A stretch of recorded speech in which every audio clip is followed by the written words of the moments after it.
Welcome to the world of early Chinese civilizations. These civilizations are quite unique. They're going to form a little bit differently than some of the other ancient civilizations that we've learned about. There will be some similarities, but pay attention to the similarities and the differences because this is going to have an impact over time when you see how different people develop throughout the world and why they develop that way. Take just a minute to look at the map of China.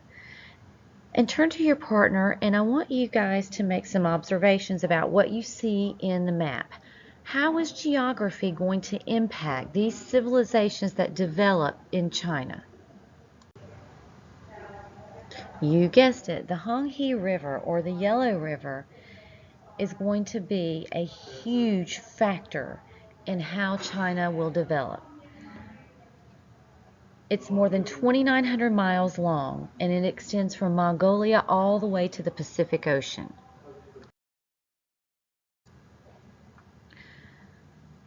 The Yellow River is going to have a huge impact on the way that the Chinese develop over time. One of the problems with the Yellow River is it floods, and when it would flood, it would destroy everything in its path. And so, as we saw before with the Sumerians and the early civilizations that developed around Mesopotamia, a lot of people tied their religious beliefs to the things that occurred, natural disasters and things that would occur. And so they would tie their religious beliefs to that. And we're going to kind of see some similarities.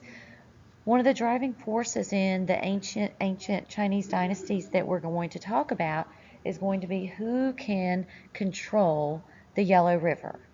Because if you can control the Yellow River, you can stop the devastation. And those are the ones that are going to have all the power in the Chinese dynasties, and they're going to use that power. We spent a lot of time talking about the Yellow River and how it impacted Chinese history and those ancient civilizations. But think for a minute about mountains and deserts. Those are also abundant in China. How do you think mountains and deserts what are going to affect Chinese civilizations? How do you think civilizations will develop if they're surrounded by mountains and if they're surrounded by deserts? What kind of development will occur? Will it cause them to move around and meet other civilizations, or will it cause them to develop in a area that's isolated from everyone else?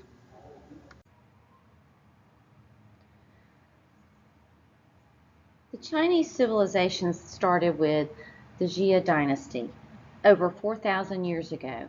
The problem is we don't know much about that dynasty, but we do know that later came the Shang dynasty.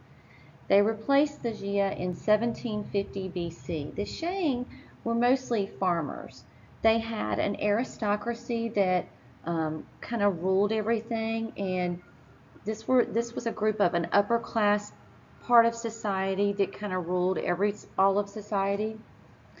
We know that there's evidence of very impressive cities with huge walls. There were royal palaces and large royal tombs. We know that the king ruled from the capital city Anyang, and the kingdom was divided into territories with these aristocratic warlords that we discussed a minute ago. They had military leaders in charge of each one of those, and they could be chosen or removed by the king. The king, we know that controlled large armies, but he would often fight on the fringes of the kingdom. Rulers believed that they could communicate with the gods for help, and so they had priests that scratched questions on these bones to get answers from the gods, and these were called oracle bones. And you can kind of see this in the picture off to the side. They heated metal rods into the bones, causing them to crack, and then the priests would interpret the cracks as answers from the gods. So this kind of brings up the question, who really had the power? I guess it kind of all depends on whether you believe that the priests were really reading information from the oracle bones, and if those oracle bones were really true information. So if not, if the priest could basically kind of make up whatever he wanted and tell the king. Of course, I don't know if you would do that. You might get in a lot of trouble in the Shang Dynasty for doing something like that. Early Chinese had strong beliefs in life after death, and they believed in ancestor worship. Humans could be sacrificed to win the favor of the gods, and they also provided companions for the king and his family on their journey to the next world. They believed in the spirits of ancestors and that those spirits could bring good or evil to living members of the family. And so that made it very important to treat the spirits with respect. Now turn to your partner and discuss what you think some of the religious beliefs were during the Shang Dynasty.